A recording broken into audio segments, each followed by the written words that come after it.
Hi and welcome to the channel. My name is Nick Basket. I'm the editor-in-chief over at bartalks.net, which is an online resource for the coffee and cocoa industry. Now, if you've been following the channel, you know that I've been teasing a new grinder that I bought, I think back in January, and I was going to do a big reveal. So, in fact, that coffee grinder that I bought was a Lagom P64. I bought it on the 12th of January. There's only one problem. I don't actually have it yet.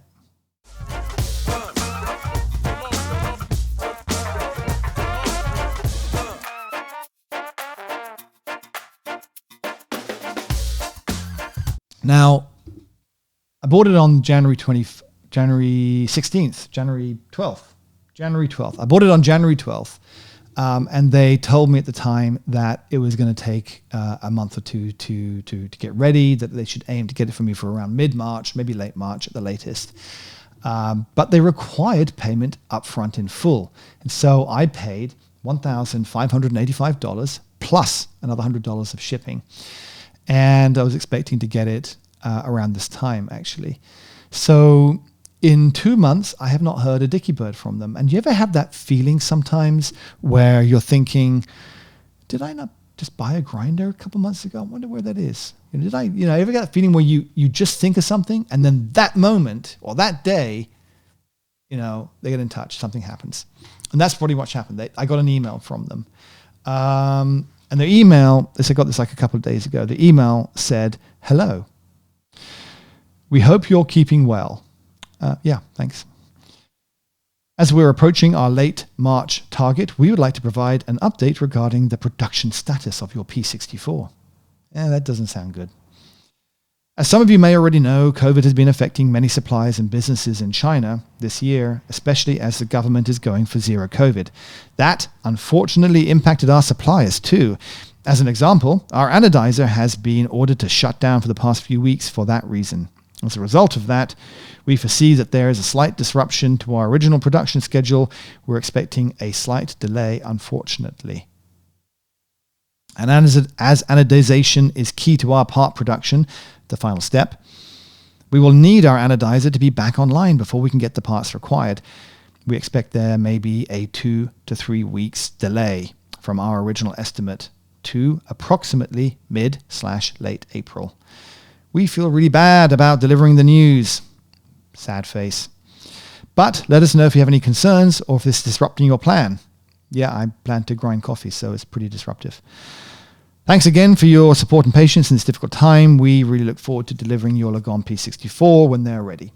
Well, there's a couple of little things I want to say. First of all, it's not a huge surprise. Everyone knows what's going on in China. Everyone knows what's going on with supply chains. I'm not stressed. There's worse things going on in the world than me not getting my grinder. So I'm not going to, it's not a big deal. Only thing I'd say to Lagom, if they're watching, it's actually not Lagom, of course, it's option O. The only thing I would say is, from a customer services point of view, if you're not communicating with someone for months after they've just given you all their money and paid up front for something, the least you can do is use their name in the email. It's a little thing, it's a little touch. I like to think that they're all like pointy-headed scientists, and they don't know anything about customer. So I hope they do know about customer service. But anyway, that's what it is. So I thought what I'd do instead, rather than waiting another month or so until we talk about it, I thought, let's talk about it now and what my reasons were for buying it and what I'm hoping to get out of it.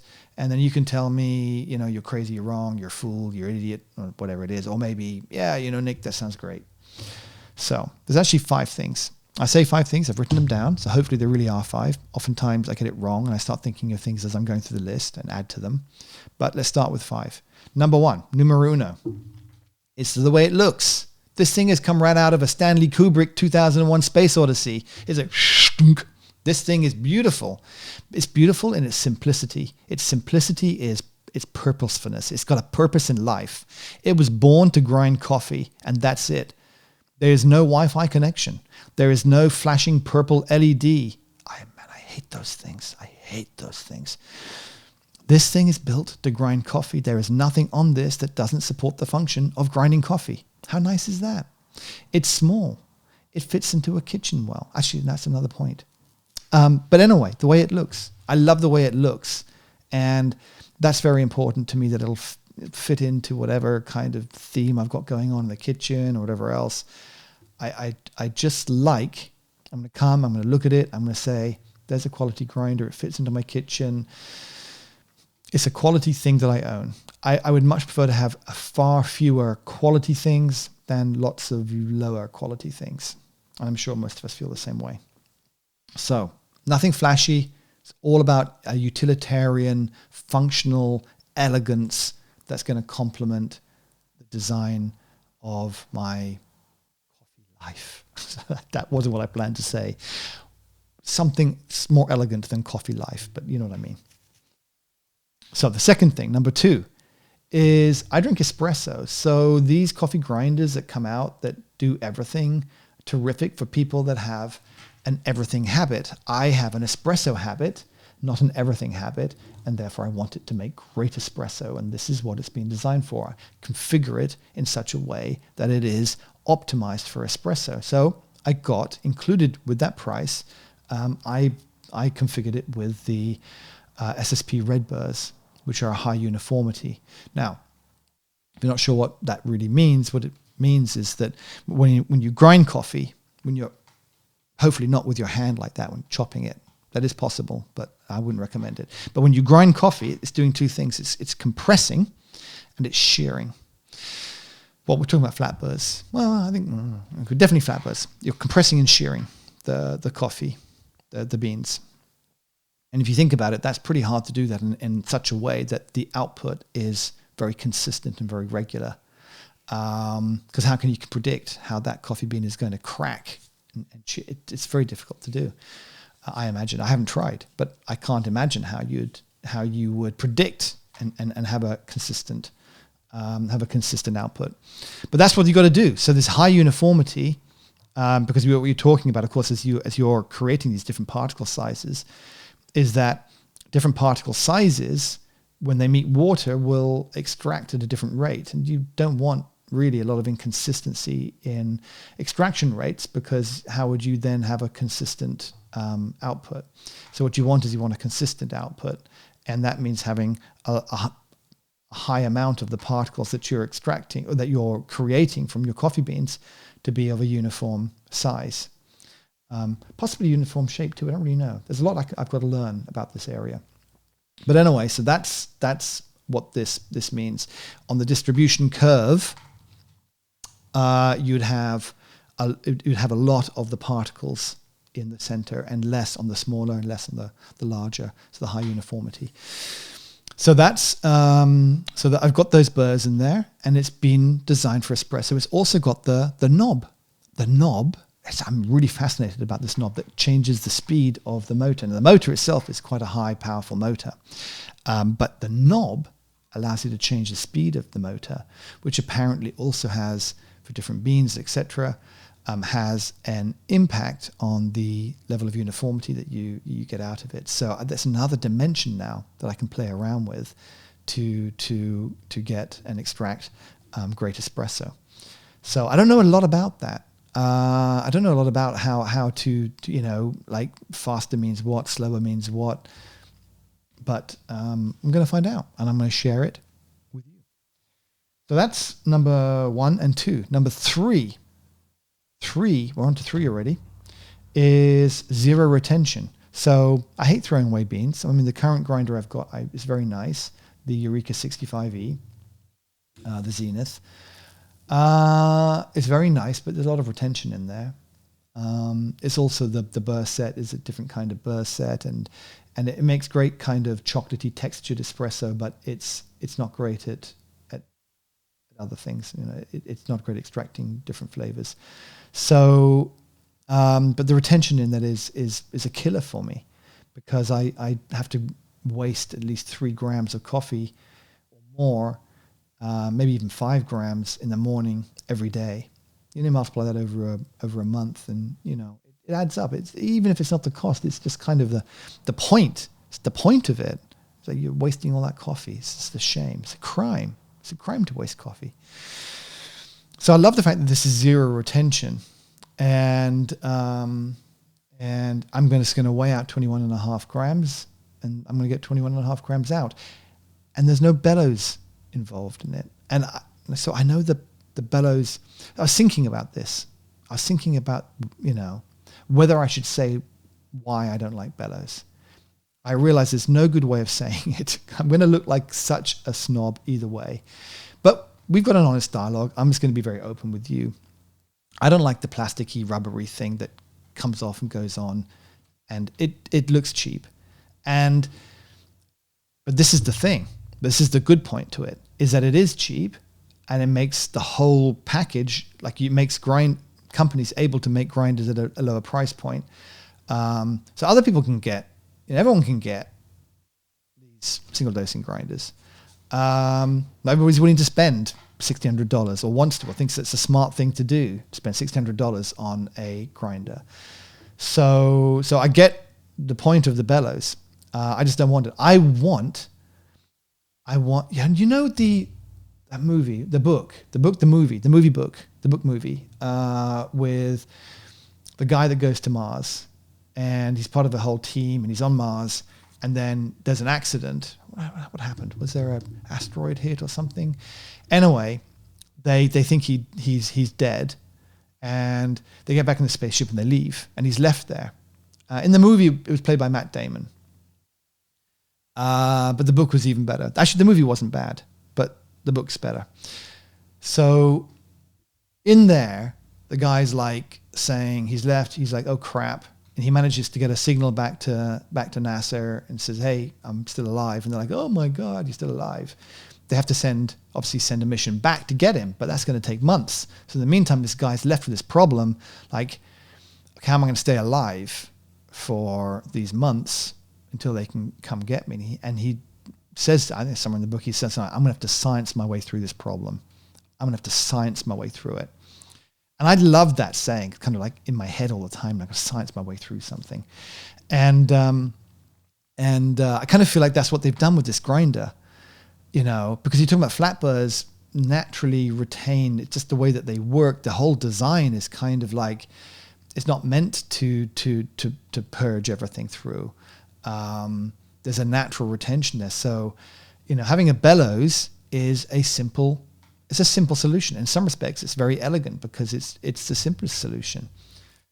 But I love the fact that some companies have engineered their way through. They've scienced it through, and they've said, no, we're going to do this all mechanically. This is going to work the right way.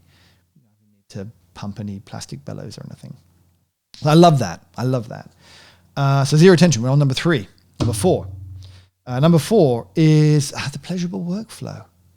So, you come down in the morning, and when you're making your coffee, and if you get up, so for me, I got up at 1:20 this morning. That's ridiculous for me. I normally get up around 4 or something like that. But I went to the gym yesterday, and I had this thing called there's a plunge pool. It's like an ice bath.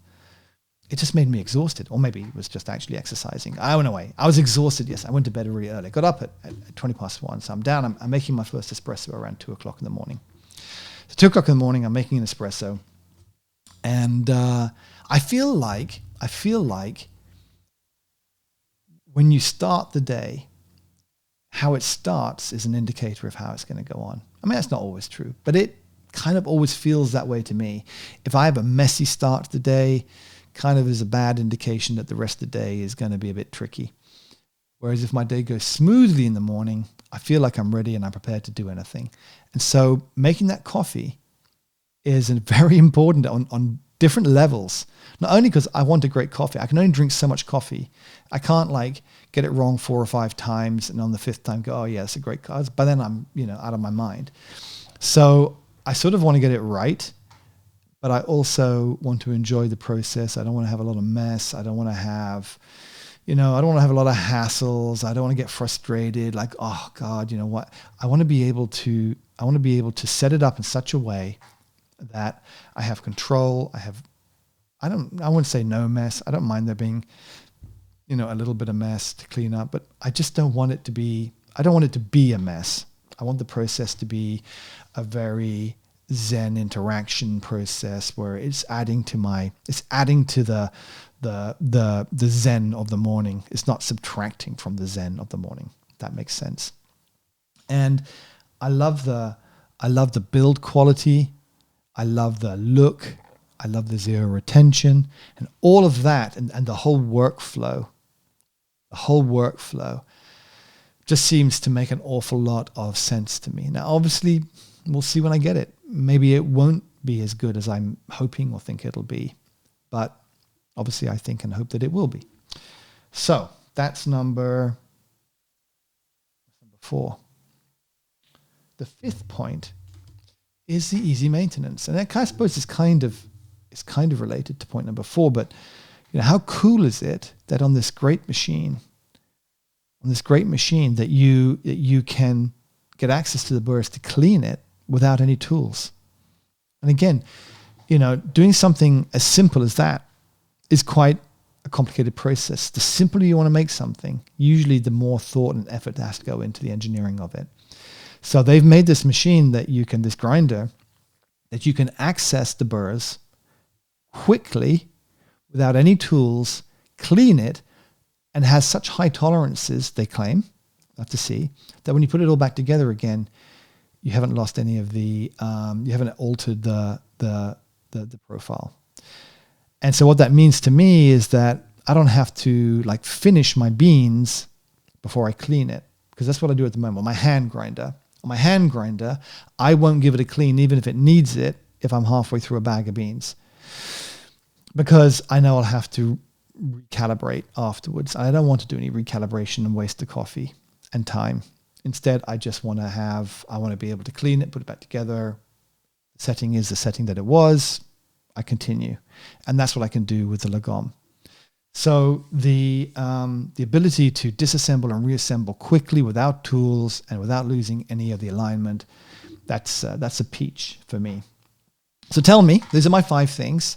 For the money, it's quite a lot. I mean, but I suppose what? There is one more. There is one more. One more thing. Who was that? Steve Jobs. What did he say at the end of his presentation? He always used to go, "Oh, there's one more thing. There's one more thing." The one more thing for me, of course, is why am I getting another grinder? This is all great, but I mean, I've got 2 grinders. I've got a hand grinder, and I've got a Zenith Eureka E64. Why would I want another grinder, another flatbed grinder? And the thing for me is this: it's clarity. It's really, I'm trying to get what I love about the grinder I've got is the texture that it produces. What I don't like about it is the fact that it's not single dosing the amount of retention it has, and the fact that the burr set that I've got in there, I probably could change the burr set out, but it's still got the retention issues and it's not single dosing. But the burr set produces a very good kind of chocolatey espresso. We talk about, let's say, the primary flavor. So let's say you've got a bag of beans and they say, the flavors you should expect from this coffee is, I don't know, chocolate and pancetta and orange or something like that, right?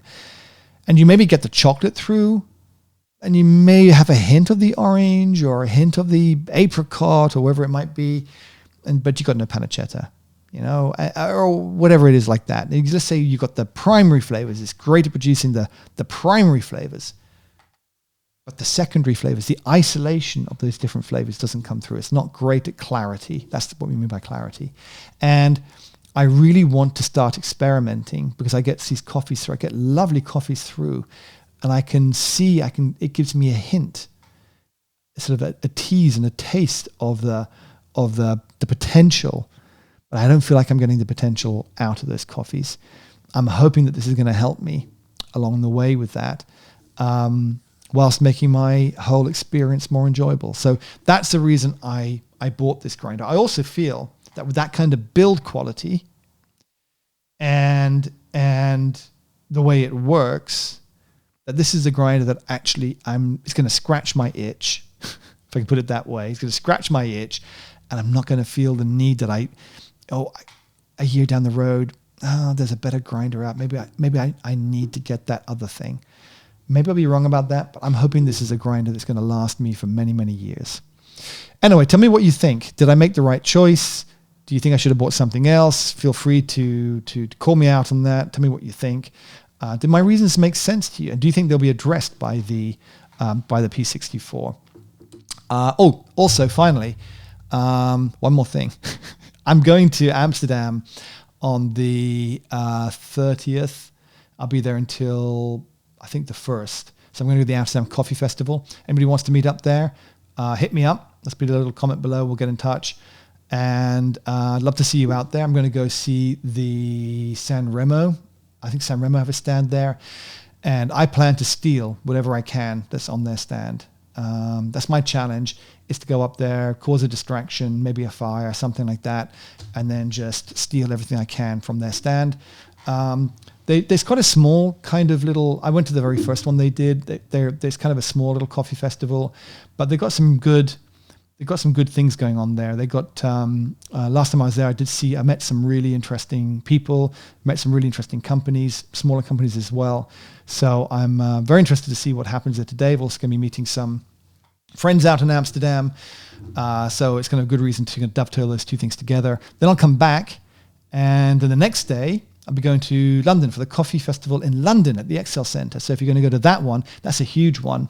So if you're anywhere in the area, you definitely should go and attend that, and hit me up and let me know. And we'll meet up there for a coffee as well, because there's lots going on at the London Coffee Festival. So until then, I will see you next time.